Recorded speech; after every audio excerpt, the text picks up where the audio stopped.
Hello and welcome to the Idaho Reports podcast. I'm producer Ruth Brown. This week, I'm joined by Dr. Laura King of Boise State University's Department of Criminal Justice. We're going to walk through some of the findings in a study published recently regarding service providers and disabled Idahoans. Thanks for joining me, Dr. King. Thank you for having me. Can you explain for listeners what initiated this study?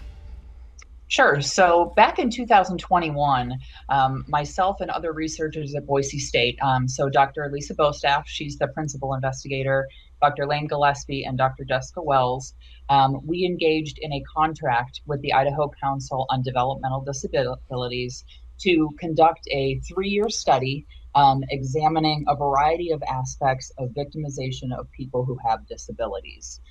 So we embarked on this study, as I said, starting in 2021, and this is essentially part of the second year of the study, where we surveyed service providers who encounter crime victims and people with disabilities to find out what kind of services are available to these populations. In the prior study, we did learn that unfortunately the rate of abuse and violence disabled people face is pretty egregious, not just in Idaho, but nationwide. They're, I suppose, easy targets. Many service providers mentioned issues around retaining staff. Can you talk to me about some of that and some of the other issues that the providers brought up? Yes, absolutely. As you said, people who have disabilities are more vulnerable to criminal victimization. We know that nationally and here in Idaho as well. And the findings from this survey indicated that service providers are aware of that. They are serving these populations, but they have a number of needs in terms of better being able to serve them. And as you mentioned, staffing is one of them. This is really an issue in victim service provision in general. Being able to hire qualified staff, being able to retain them with a competitive rate. And we see that was an issue here as well, both in terms of people who primarily serve people with disabilities, as well as those who primarily serve crime victims, and really everyone in between. That kind of a lack of funding to retain qualified staff is a huge issue right now in serving these populations. Can you talk to me, the average person might not understand what a service provider is. What do some of these folks do? Who did you talk to? Sure. So in this survey, we really reached out to a wide range of folks to hopefully get as much information as we could. So we reached out to crime victim service providers. So this can include community-based agencies. So for example, here in Boise, we have the WCA, we have FACES. So we reached out to agencies like that, except all across the state. We also have victim witness coordinators. Now they work for a police department or with the prosecutor's office, and they interact with crime victims. So we reached out to them as well. We also reached out to a variety of agencies that serve people who have disabilities.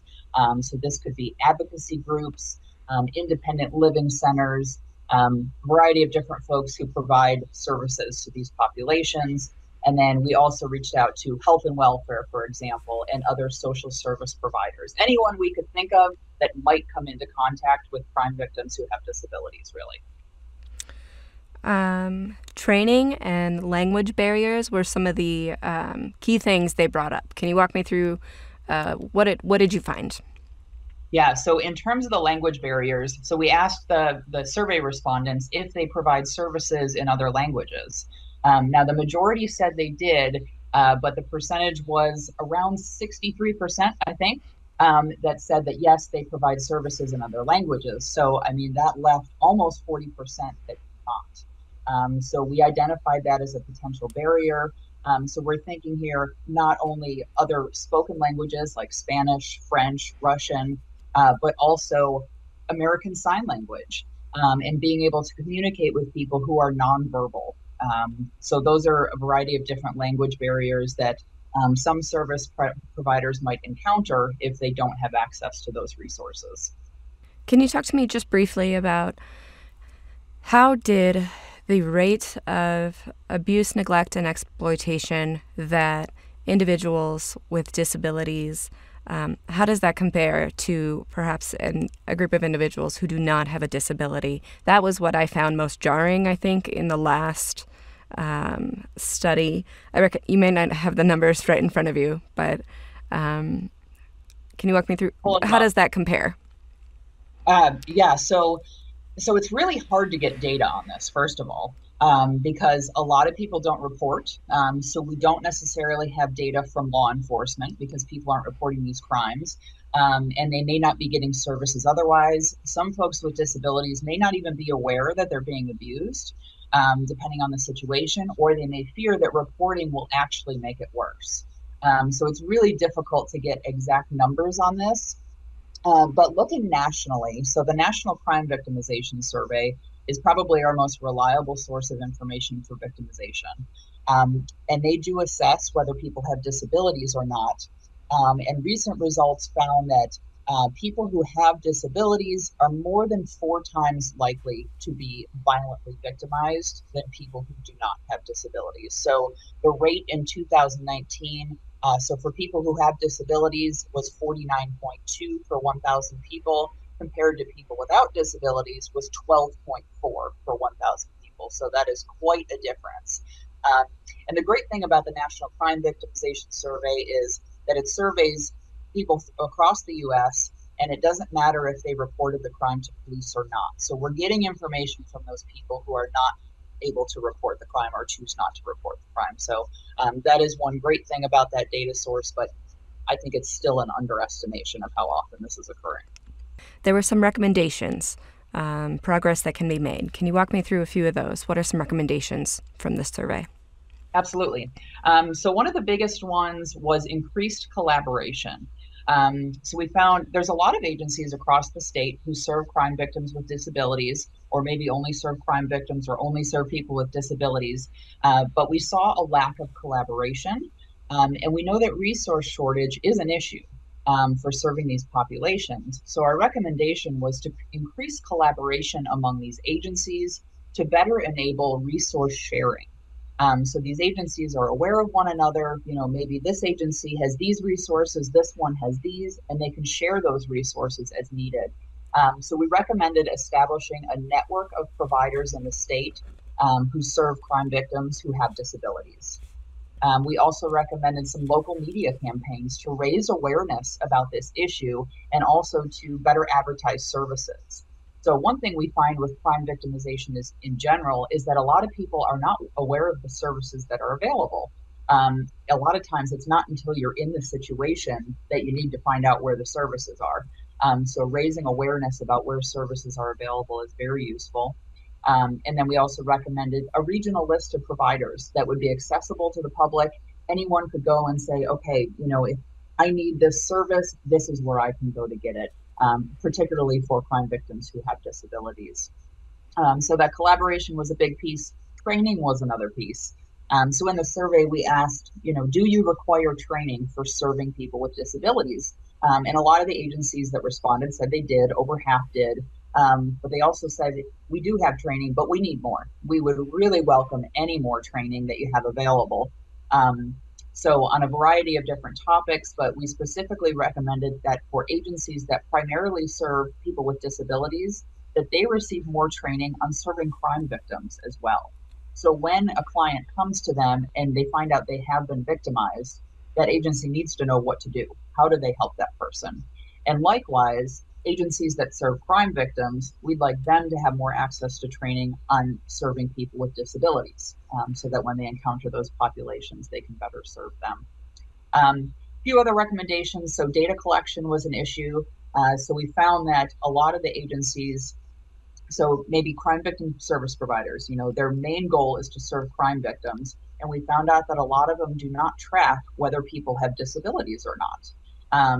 So again, it's hard to figure out how big this problem is when agencies are not tracking the type of people they're serving. And same with people who primarily serve people with disabilities. A lot do not track whether those people have experienced crime. So we recommended enhanced data collection to get a better idea of the prevalence of this issue in Idaho. One recommendation as well within this realm was creating a statewide tracking system where agencies could input anonymous information simply so that we can get a better idea of how big this issue is. So, you know, they could say, you know, I served a crime victim with this disability, not providing any identifying information about them, but just to get a better idea of how often this is occurring. And then funding is always a recommendation. So we know that funding shortages are a huge problem. They're resulting in staffing issues and other issues as well. So we recommended seeking additional state funding, as well as looking at other flexible funding sources to better serve crime victims who have disabilities. So last year when I spoke with some of the folks at the Disabilities Council, they were not necessarily as shocked as I was at some of the data. What do you think people should take away from this? Maybe the average listener. What should they understand about this issue? Yeah. And I would have to say I wasn't as shocked, but I was more shocked than I expected to be at how big of an issue this is and how little we really know about it. Right. So, the Council for Developmental Disabilities, they knew this was an issue. This is why they came to us. They wanted us to collect data and figure out how big of an issue this was. So I think just, for the everyday Idahoan to be aware of these issues, that aware of the services too that are available, so that if someone came to them and mentioned that they experienced something like this, they'd be able to tell them, well, you can go over here and you can get these resources here. And I guess I would just say awareness is a really big issue. People are not aware of how common this is and how big of an issue it is, especially for people with disabilities who are more vulnerable to various forms of victimization. Is there anything the state can do? Well, I guess that brings me back to funding. Sure. I think additional funding to support these great agencies that are serving these people who are surviving crimes and other forms of victimization, more funding for these agencies to be able to hire and retain the staff they need, to be able to provide the services they need. Another thing we found that some of the housing and shelter resources across the state are not necessarily ADA compliant, so not compliant with the Americans with Disabilities Act. So some folks who have disabilities may not be able to access some of these housing and shelter resources, which can be really important in escaping situations of abuse. So I would just say for the state, more funding for those who serve people with disabilities and for those who serve crime victims. Where can listeners find a copy of the survey? I know it's published. It is. So it is on our website. And if they just type in Idaho Victimization Clearinghouse, it should be one of the first things that comes up. And there is a link there for our research reports. So this report is available there, as well as a number of other reports we've done in the state. Dr. King, thank you for your time and your work, and I appreciate it, all right? Thank you so much for having me.